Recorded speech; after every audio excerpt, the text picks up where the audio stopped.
Welcome to this episode of the Smart Leaders Sell podcast. I'm Jessica Lorimer, sales coach and leadership expert, and I am really excited to dig down into today's episode.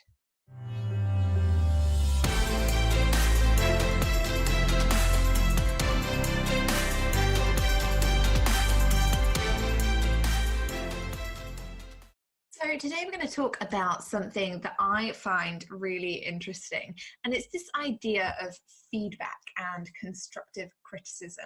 So I saw a post recently online that I've seen a series of posts recently online all about this idea of women need to build each other up, not tear each other down. And theoretically, this is something I really agree with. I do agree that sometimes, particularly in the way that we strive for equality, women can sometimes be our own worst enemy. But I don't think that the way that we're perpetuating this online is necessarily the most beneficial for everybody. And even if you're a guy and you're listening to this episode, make sure that you don't just switch off. Don't kind of think, oh, well, I'm not a woman, so I'm not going to listen to this, because the focus of this episode is all about this idea of constructive feedback, constructive criticism, how to deliver it, how to handle it, rather than it being about, this idea of ways that we can perhaps differently empower women in the online space. That's too big an episode for 10 minutes. So let's dig into this and see what's really going on here. So like I said, I've seen this quote around quite a lot recently. Women need to build each other up, not tear each other down. And the first couple of times I saw it, I kind of thought, yeah, I agree with that. I agree that women should be supporting women, and I agree that we should be empowering each other. And actually, regardless of gender, I believe that we should be building our businesses in a collective kind of together we rise way, as opposed to I'm going to build my business by slagging somebody else off, because I don't think that that's really A, professional, and B, necessary. If you want to succeed in business, it doesn't mean that you have to stamp all over somebody else's dream to get there. So anyway, I've been seeing a lot of this, and the more I saw, the more I started to question the validity of this statement. I think that is what happens, particularly with me. I'm somebody, the more I see something, the more I start to take it less at surface level and start thinking about, what does that actually mean, and what does that mean to me, and how is that going to impact me and the decisions that I make? And the more I started seeing it, the bigger question came to my mind. Well, actually, there's a very big difference between letting somebody do something that will negatively impact them and slating each other in the industry, right? A very, very big difference. And so what it got me thinking was about this idea that sometimes actually the most empowering thing you can do for anyone, woman, man, whoever, business owner, let's use that term, I prefer that, is to let somebody know that they're doing something that isn't working, or that isn't in integrity, or that is going to have some kind of negative impact. And I think that sometimes the line has become blurred. People assume that if you give them feedback that they don't necessarily see as being like the complete cheerleading that we usually see online, which is, yay, oh my God, you're doing so well, even though that person perhaps isn't.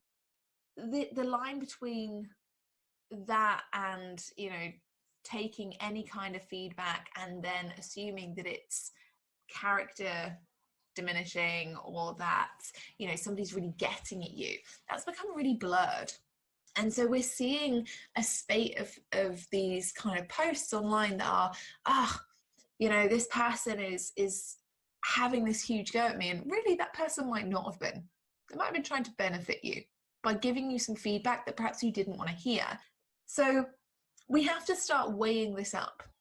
And this is what I started thinking about, and it's the idea started percolating in my brain was, well, how do we do that? Especially if we're not being paid to do that, right? If you're coaching somebody, it's very different. I'm going to talk about that towards the end of the episode. If you're coaching somebody, it's different. They're paying you for your feedback, for your expertise.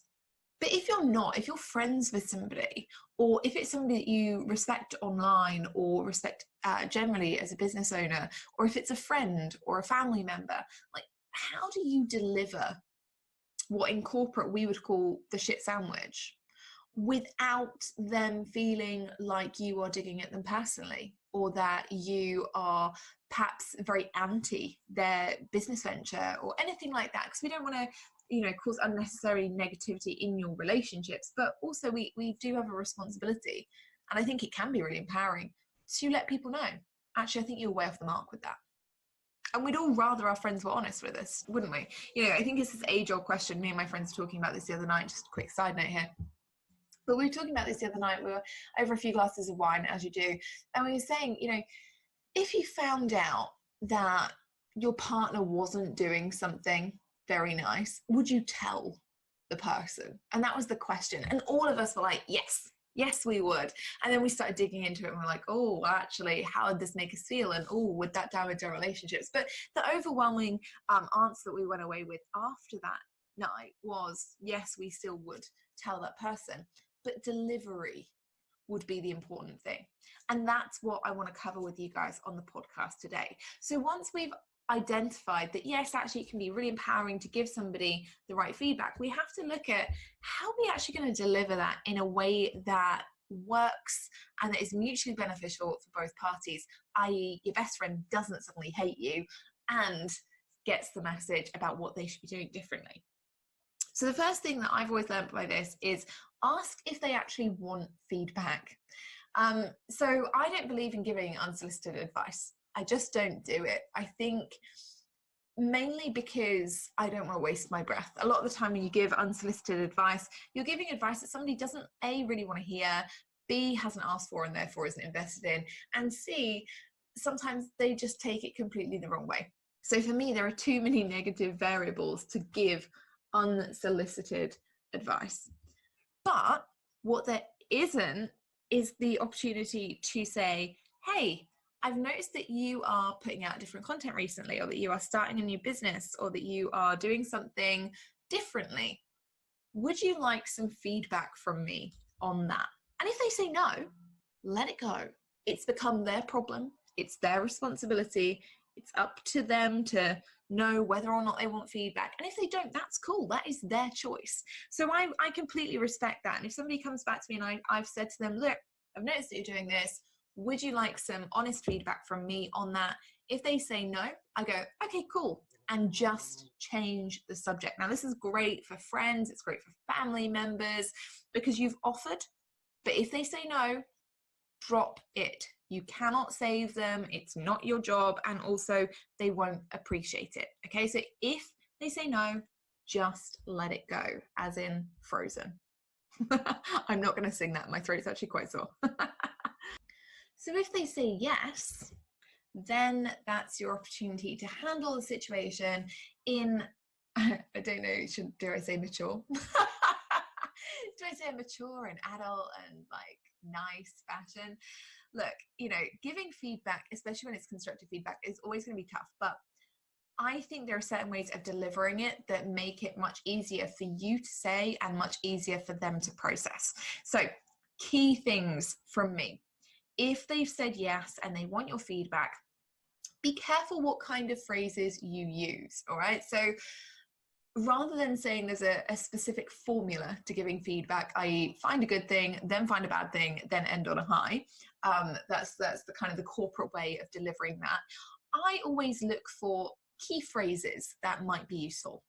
And what I found over the years is that phrases like, I feel that, so I feel that your messaging has shifted in a direction that isn't serving you, or it feels as though you are selling in a way that perhaps doesn't match your personality, sounds a lot better than your messaging is crap or your sales process is sleazy. So the difference between that phrasing is I feel that gives them a little bit more time to process. It also establishes that this is your opinion. So they can't really be angry at you for having an opinion. They might not like it, but they can't be unreasonable about the way that you phrased it.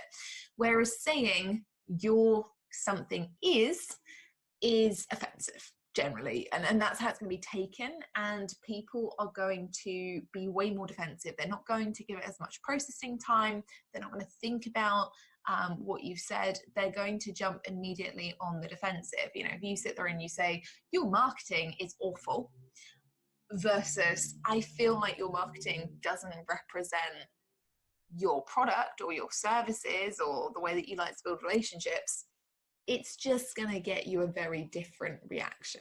Okay, so think about the phrasing that you use, think about the adjectives that you use, and then think about what next. Offer to help, right? There's a really big difference between getting constructive feedback from somebody who says, you know, I feel like your sales process isn't great, and just ends on that cliffhanger, versus somebody who says, I feel like your sales process isn't matching up to what you want to achieve. Would you like to brainstorm some ideas with me? I might not be a top sales coach, but I'd be happy to help, right?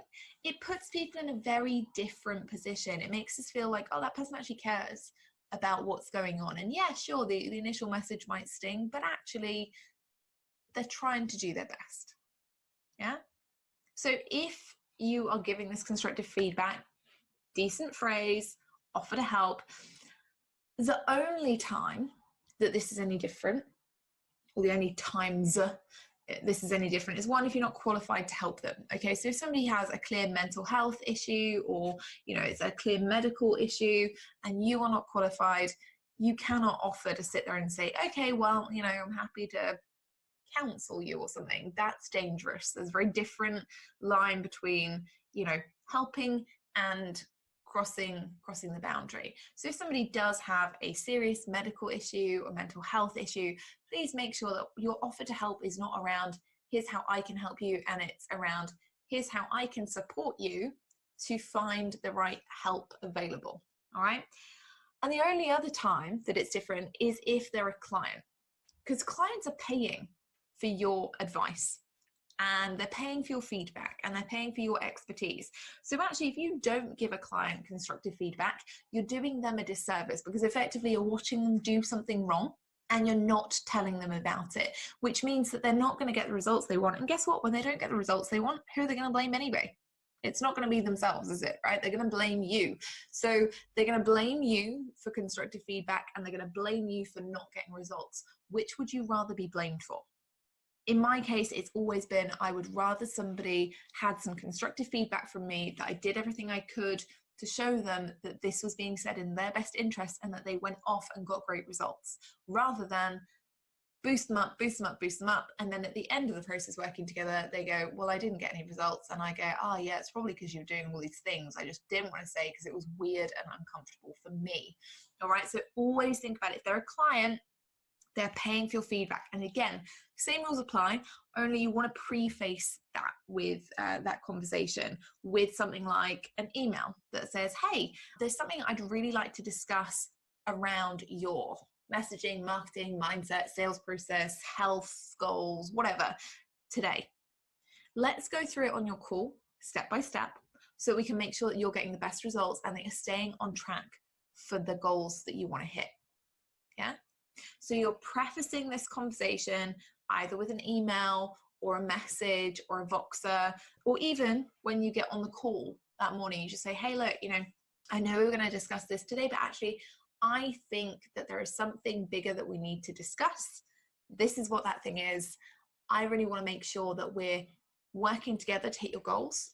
So I want to break down this process and just talk about what's going on here so we can make sure you're doing that. All right. And that way you then preface it. They're prepared. You don't just come out of thin air and say, hey, you know, that post rate the other day sucked, because that's going to, again, make people upset, feel defensive, not going to get the results you want as somebody who is trying to help that person achieve a different result. Okay. But if you preface it, it gives them some warning. It lets them know, oh, this is going to be a conversation that potentially I don't want to have, but you then move into those phrases that we talked about, that positive phrasing, and you're helping them work through it as well, and you're going to get much better outcome. All right, so those are my top tips on constructive criticism / constructive feedback and how to deliver it. Make sure you are delivering it, you know, to your friends, to your family, to your clients, because actually it will make your life an awful lot easier. And, you know, there is something to be said for the value that we set upon transparent and truly loyal relationships. Have an awesome week. I will catch you on Friday with an awesome guest interview episode. See you then.